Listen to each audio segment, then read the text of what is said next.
चलिए जी, तो आज की क्लास में हम 12th क्लास को स्टार्ट करते हैं। 12th क्लास में हमें सबसे पहले जो पार्टनरशिप का चैप्टर करना है उसका नाम है फंडामेंटल ऑफ पार्टनरशिप।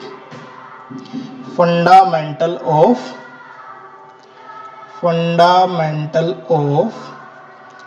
पार्टनरशिप छोटा सा टॉपिक है और एक चैप्टर पूरा कवर होता है इससे। हम ना सबसे पहले क्या करेंगे, इनके सारे पॉइंट लिख लेंगे, जो जो पॉइंट हम फंडामेंटल ऑफ पार्टनरशिप में कवर करेंगे।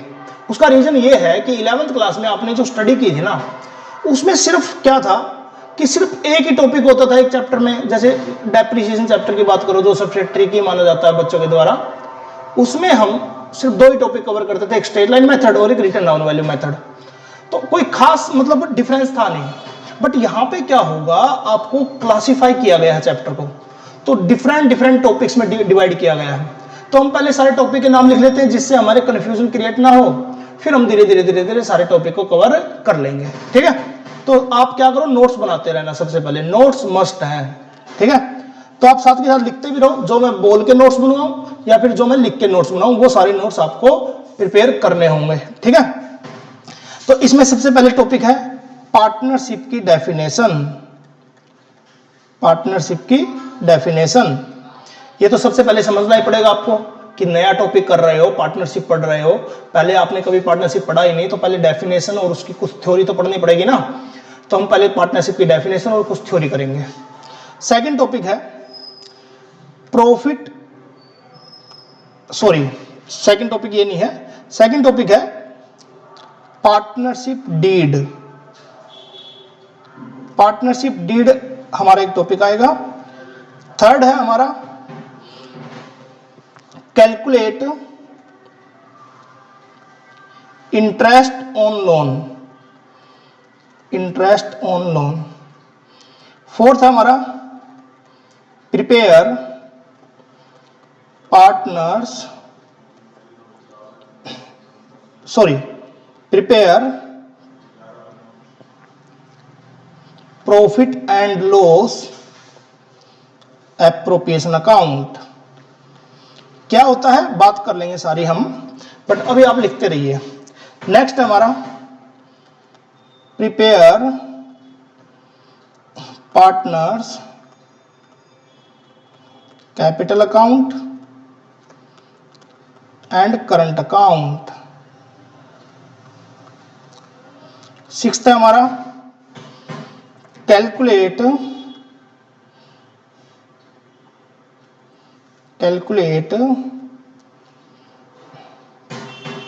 क्या हो रहा है इसके, कैलकुलेट इंटरेस्ट ऑन कैपिटल और इंटरेस्ट ऑन ड्रॉइंग। आप पूरा पूरा लिख लेना इसको, calculate interest on capital, interest on drawing. Seventh है हमारा पास्ट एडजस्टमेंट और एट्थ है हमारा गारंटी ऑफ प्रॉफिट। ये सारे टॉपिक हैं, इनके बीच में कुछ छोटे छोटे टॉपिक हैं, बट मेन टॉपिक यही है। तो ये सारे लिख लो जिससे कि आपको कंफ्यूजन ना हो। आज की क्लास में हम ये दो टॉपिक कवर करेंगे, व्हाट इज पार्टनरशिप और व्हाट इज पार्टनरशिप डीड। एक बात बताओ, आप 11th क्लास में आप अकाउंटिंग करते थे या अकाउंट्स पढ़ते थे, तो आपने एक वर्ड सुना हुआ, Ram start business with capital, Shyam start business with capital. तो वहां पे एक ही बंदे का नाम क्यों आता था? क्योंकि वहां पे हम अकाउंटिंग करते थे सिर्फ एक ही इंसान की, मतलब बिजनेस एक ही बंदा स्टार्ट करता था और वही बिजनेस को रन करता था और वही बिजनेस को कंटिन्यू करता था। लेकिन वहां में और यहां में एक डिफरेंस है। यहां पे ये मिनिमम दो लोग होंगे ओनर, वहां पे ओनर एक ही था। तो अगर मान लो आपके बिजनेस का ओनर एक ही है, मैं 11th क्लास की बात करूं, तो बताओ इस केस में कैपिटल कौन लगाएगा? यही तो लगाएगा ना पूरी कैपिटल, क्योंकि ओनर यही है तो कैपिटल यही लगाएगा, पैसा यही लगाएगा बिजनेस में। अच्छा, प्रॉफिट होगा तो कौन लेगा? प्रॉफिट होगा तो यही लेगा। सर अगर लॉस होगा तो भी यही लेगा। बट यहां पे दिक्कत यह है कि यहां पे अकेला नहीं है कोई, यहां पे मिनिमम दो लोग हैं। मिनिमम दो लोग जो बिजनेस करेंगे तो वहां पे कैपिटल कौन लोग लगाएंगे? यही दो लगाएंगे? नहीं सर, बिल्कुल नहीं। यहां पे कैपिटल जरूरी नहीं है कि दोनों लोग लगाएं, कोई एक बंदा भी कैपिटल लगा दे तो वो बिजनेस में दूसरा बंदा पार्टनर बन सकता है। मान लो इसने कैपिटल लगा दी 10 लाख रुपए की, बट इसने कुछ नहीं लगाया, तो सर ये पार्टनर होगा? बिल्कुल पार्टनर होगा। ये जरूरी नहीं है कि कोई कैपिटल लगाए तभी पार्टनर हो। तो सर इसीलिए हम पार्टनरशिप की डेफिनेशन समझना हमारे लिए जरूरी है। पार्टनरशिप की डेफिनेशन क्या बोलती है इसके बारे में हम बात कर लेते हैं। देखिए, पहले मैं आपको समझा देता हूं कि पार्टनरशिप की डेफिनेशन क्या बोलती है। पार्टनरशिप की डेफिनेशन बोलती है कि भैया कोई भी दो लोग, मिनिमम दो लोग, सर मैक्सिमम के बारे में अभी बात कर लेंगे। कोई भी दो लोग किसी बिजनेस को रन करते हैं और उससे जो प्रॉफिट या लॉस होगा उसको डिस्ट्रीब्यूट करते हैं। तो पार्टनरशिप की डेफिनेशन में कहीं पे भी ये नहीं लिख रखा कि कोई भी दो लोग कैपिटल लगाएंगे वो पार्टनर होंगे, बट ये जरूर लिख रखा है कि कोई दो लोग जो बिजनेस रन करेंगे उससे जो प्रॉफिट होगा उसको शेयर करना जरूरी है। तो याद रखना कि अगर इस बिजनेस में कोई प्रॉफिट हुआ तो ये दोनों को मिलना जरूरी है। वो अलग बात है किसी को कम मिलेगा किसी को ज्यादा मिल सकता है, बट दोनों अगर डिस्ट्रीब्यूट नहीं करते, मान लो पूरा प्रॉफिट ये अकेला रख लेता है तो ये पार्टनरशिप है ही नहीं। अब हम इसकी बात कर सकते हैं कि ये क्या बोलता है। देखिए, partnership is the relationship between person who have agreed to share the profit. सबसे बड़ी बात है ये, प्रॉफिट शेयर करने के लिए एग्री होंगे किससे? जो बिजनेस वो दोनों सभी मिलके चला रहे हैं या उनमें से कोई एक चला रहा है। तो ये बात आप हमेशा याद रखना कि प्रॉफिट शेयर करना जरूरी है। सर लॉस होगा तो लॉस भी दोनों शेयर करेंगे।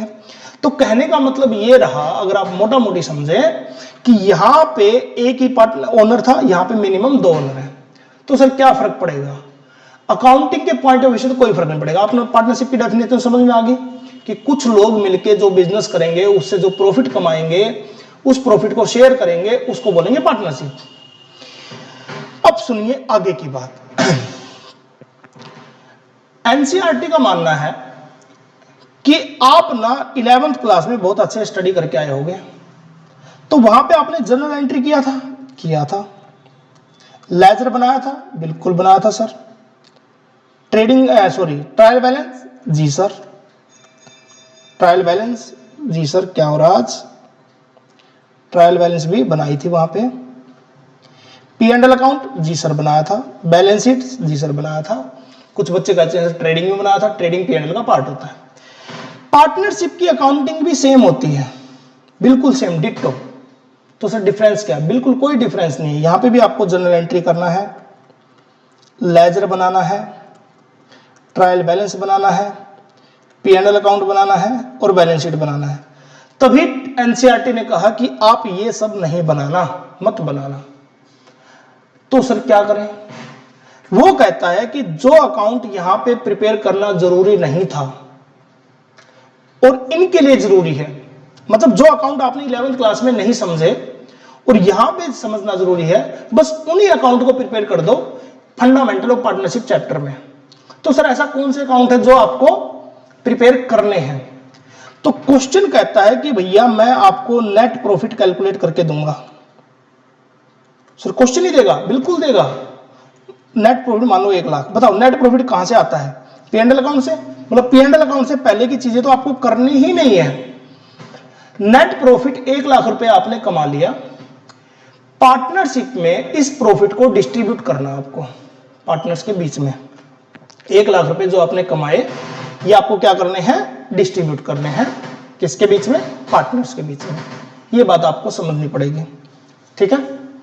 तो समझिए, नेट प्रॉफिट मान लो आपका है 1 लाख रुपए। पहले क्या होता था आपको याद है? P&L अकाउंट बना के जो नेट प्रॉफिट आता था उसको क्या करते थे? लॉस आता था उसको क्या करते थे? सबको याद ही होगा कि कैपिटल अकाउंट में हम क्या कर देते थे उसको, बैलेंस शीट में कैपिटल में ऐड कर देते थे हम लोग, है ना। यहां पे जो नेट प्रॉफिट आएगा इसको डायरेक्ट आप बैलेंस शीट में जाके कैपिटल में ऐड नहीं कर सकते क्योंकि यहां पे पार्टनर 2 हैं, ठीक है। तो हमें क्या करना पड़ेगा? जितने भी पार्टनर हैं, मान लो 2 पार्टनर हैं और इनकी profit sharing ratio. Sir profit sharing ratio क्या होती है? प्रॉफिट शेयरिंग रेशियो होती है जिस रेशियो में ये डिस्ट्रीब्यूट करना चाहिए। अब आपको रेशियो भी समझनी पड़ेगी, ठीक है। कोई आपको बोले कि इक्वल रेशियो में डिस्ट्रीब्यूट किया, इक्वली का मतलब होता है 1:1। सर 3 बंदे होंगे तो 1:1:1। अगर 4 पार्टनर होंगे तो 1:1:1:1।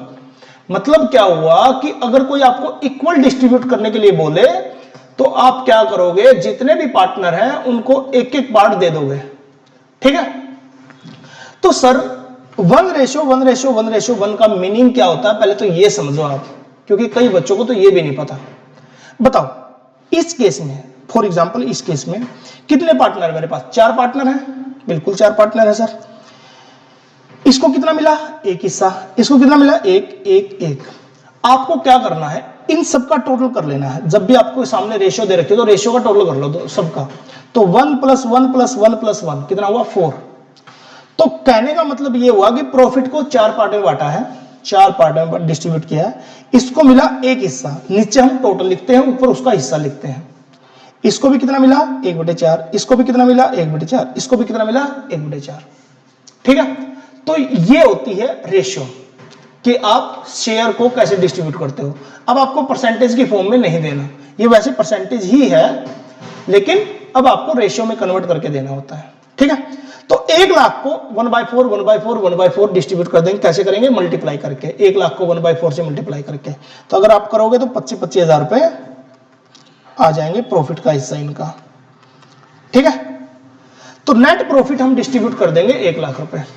बट एक बात बताओ मुझे, मेरे पास नेट प्रॉफिट आया 1 लाख रुपए, ठीक है। अब इसको इक्वल डिस्ट्रीब्यूट कर रहे हो आप। मैं आपको एक केस दे रहा हूं, मान लो कोई एक पार्टनर ने सिर्फ कैपिटल लगाई और वो आउट ऑफ इंडिया चला गया। अब दूसरे पार्टनर ने सारा बिजनेस जमाया, सब कुछ किया, उसके लिए सारा कॉन्ट्रैक्ट लेके आया, सारी सेल की, सारी परचेज की, बिजनेस को रन किया। तो बताओ प्रॉफिट किसको ज्यादा मिलना चाहिए, जो कैपिटल लगा के इंडिया से बाहर चला गया या जो कॉन्टिन्यूअस बिजनेस में चल रहा है? आपको लगेगा कि सर जो काम कर रहा है उसको मिलना चाहिए। बिल्कुल। किसी को लग सकता है कि सर मान लो एक ने कैपिटल लगाया, दूसरे ने कैपिटल नहीं लगाया, काम बेशक किया हो, तो जिसने कैपिटल लगाया उसको मिलना चाहिए। तो सबके अपने अपने पॉइंट ऑफ व्यू हो सकते हैं। इसीलिए इस पॉइंट को ओवरकम करने के लिए, इस डिस्प्यूट को कम करने के लिए एक डीड बना दी जाती है, एक एग्रीमेंट बना दिया जाता है, जिसको बोलते हैं पार्टनरशिप डीड। इसीलिए पार्टनरशिप डीड प्रिपेयर होती है। आपने 11th क्लास की बीएसटी में पढ़ा हुआ है, ये वर्ड सुना होगा, बट वहां पे थोड़ा अधूरा पड़ा है, यहां पे हम थोड़ा सा उसको कंप्लीट करते हैं। तो आप साथ के साथ नोट्स बनाते रहना। जब मैं नोट्स बनाऊं तो याद रखना, किसी भी पार्टनरशिप में अगर आप चाहते हैं कि कोई डिस्प्यूट ना हो, तो जो बंदा ज्यादा काम कर रहा है उसको प्रॉफिट का शेयर के लिए पहले से ही रिटर्न में कुछ एग्रीमेंट कर लो। उसको बोलते हैं क्या? Partnership deed.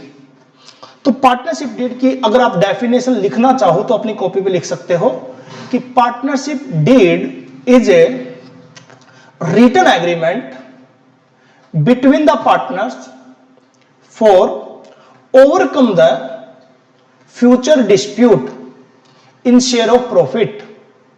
तो याद रखना हमेशा कि कभी भी आपको कोई भी पार्टनर को प्रॉफिट डिस्ट्रीब्यूट करने में कोई डिस्प्यूट ना हो, उसके लिए पार्टनरशिप डीड बना दी जाती है।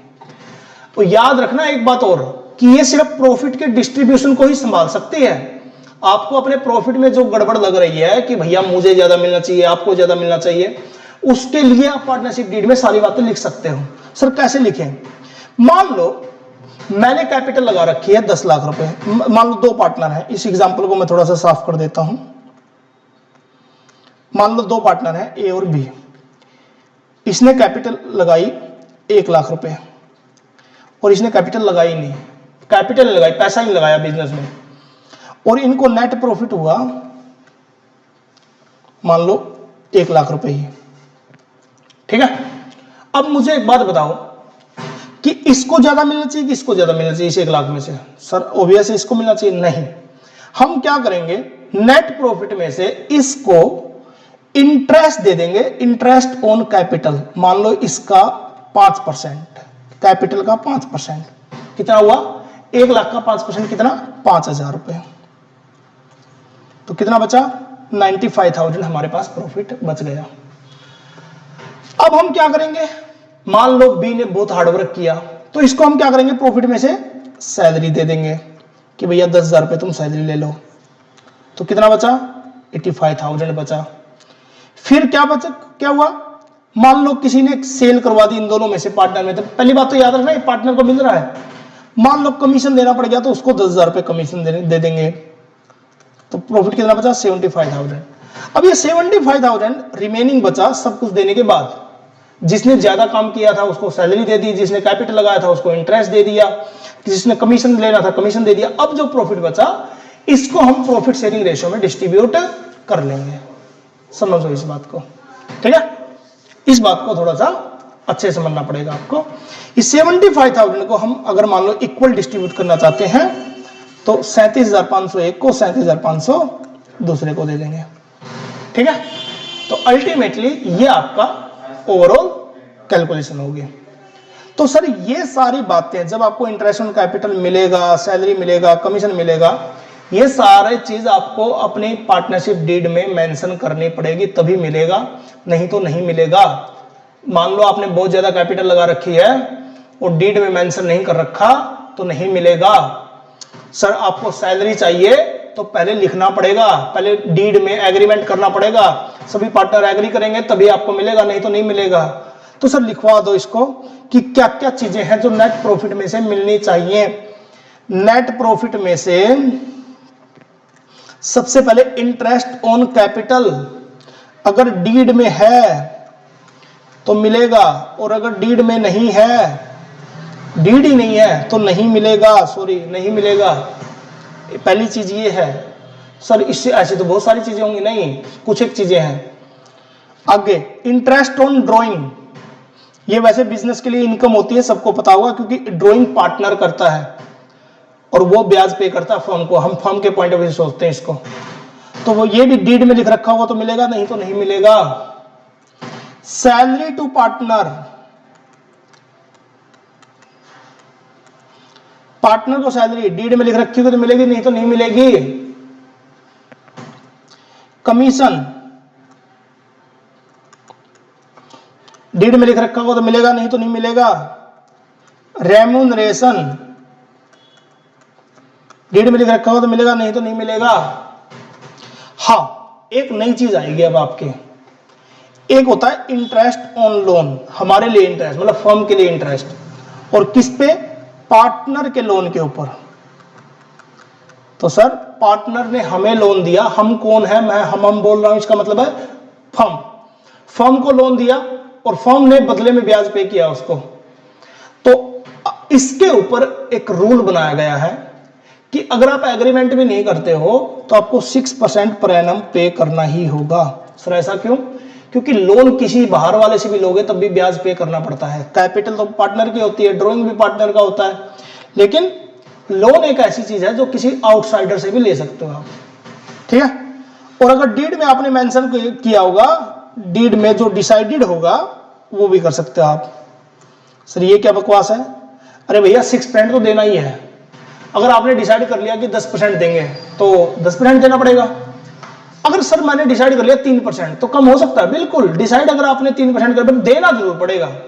अगर आप डिसाइड नहीं करोगे, समझदार बनने की कोशिश करोगे, 6% पर एनम देना ही पड़ेगा, वरना आप अपनी एक रेशियो डिसाइड कर सकते, एक इंटरेस्ट की डिसाइड कर सकते हो, इंटरेस्ट ऑन लोन, ठीक है। उसके बाद नेक्स्ट, न्यू पार्टनर का एडमिशन। न्यू पार्टनर का एडमिशन ये भी एक बड़ी अच्छी बात है। मान लो आपने डीड, पार्टनरशिप डीड बनवाई नहीं, कोई एग्रीमेंट नहीं कर रखा, तो एग्रीमेंट नहीं कर रखा तो आप एक बात याद रखना कि अगर कोई नया पार्टनर आएगा तो सब पार्टनर्स की कंसेंट की जरूरत है। क्यों? क्योंकि किसी ने कुछ लिख तो रखा नहीं है कि किसको ज्यादा अधिकार मिले हैं, किसको कम राइट मिले हैं।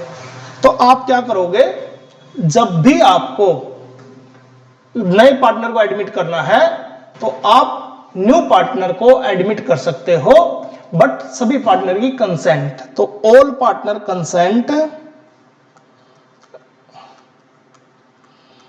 कंसेंट रिक्वायर्ड ठीक है। नेक्स्ट, अच्छा सर हमने डीड बना रखी है, तो फॉर एग्जांपल दो पार्टनर है एक्स और वाई, हमने डीड बना ली कि एक्स के पास बहुत राइट है, एक्स जिसको चाहे ला सकता है, वाई की पूछने की जरूरत ही नहीं है वाई से, तब ठीक है, तब तो आप डिसाइड कीजिए, तब तो एक्स जिसको लेके आएगा लेके आ जाएगा, ठीक है। न्यू पार्टनर को डिसाइड करना। नेक्स्ट है प्रॉफिट शेयरिंग रेशियो। अगर मान लो आप कुछ भी नहीं दे रहे हो, आपको प्रॉफिट हो रहा है, और अगर मान लो आपको डीड की बात है, अगर डीड नहीं है तो आप इक्वल डिस्ट्रीब्यूट करोगे जितने भी पार्टनर हैं, लेकिन अगर आप अपनी प्रॉफिट शेयरिंग रेशियो डिसाइड कर लेते हो तो फिर आप प्रॉफिट शेयरिंग रेशियो के डिसाइडेड के बेस पे देना पड़ेगा। जैसे मान लो आपने 2:1 कर ली, 3:1 कर ली, फिर आप अपने बेस पे प्रॉफिट शेयरिंग रेशियो डिसाइड कर सकते हो। तो डीड का महत्व इतना सारा है, ये सारी चीजें आपको डीड के बेस पे ही मिलेंगी। एक इंटरेस्ट ऑन लोन है जो डीड भी ना हो तो भी मिल जाएगा, बाकी सारी चीजें आपको डीड के हिसाब से मिलेंगी, वरना डीड के हिसाब से नहीं मिलेंगी। तो सर नेट प्रॉफिट आया, डीड में कुछ नहीं लिख रखा, तो इक्वल डिस्ट्रीब्यूट कर दो, किसी ने ज्यादा कैपिटल लगा रखी हो, किसी ने कम कैपिटल लगा रखी हो, कोई फर्क नहीं पड़ता, ठीक है। मुझे लगता है आपको समझ में आई होगी बात। अब हम एक क्वेश्चन करके इसको समाप्त करते हैं, ठीक है। देखिए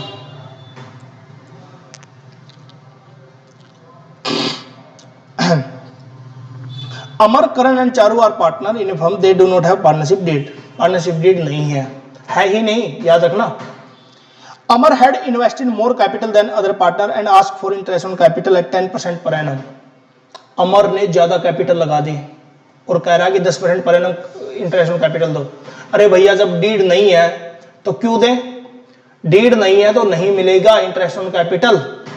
चलो next, current devote more time in handling the business, demand salary 5,000 रुपए पर मंथ। देखो यहां पे फंस जाता है बंदा, बहुत काम कर रहा है लेकिन जब डीड में लिख नहीं रखा तो आपको सैलरी नहीं मिलेगी पार्टनर को। चारों demand interest on loan 50,000 given by her 12% per annum. 50,000 रुपए ब्याज पे लोन दे दिया, फर्म को लोन दिया है, 12% डिमांड कर रही है, तो बताओ मिलेगा कि नहीं मिलेगा। अगर कोई बच्चा ये सोच रहा नहीं मिलेगा तो गलत सोच रहा है, क्योंकि अभी अभी मैंने लिखवाया कि इंटरेस्ट ऑन लोन अकेली ऐसी चीज है जो फर्म पे करेगी पार्टनर को, तो उसका मिनिमम रेट 6% पर एनम है, ठीक है। और क्यों है, क्योंकि डीड नहीं है, डीड होती उस पे 12% लिखते तो मिलता। यहां पे आपको कैलकुलेट करके भी दिखाना पड़ेगा कि 50,000 का 12%, ठीक है, 6,000 रुपए आपको पे करना पड़ेगा, ठीक है, कोई दिक्कत नहीं है।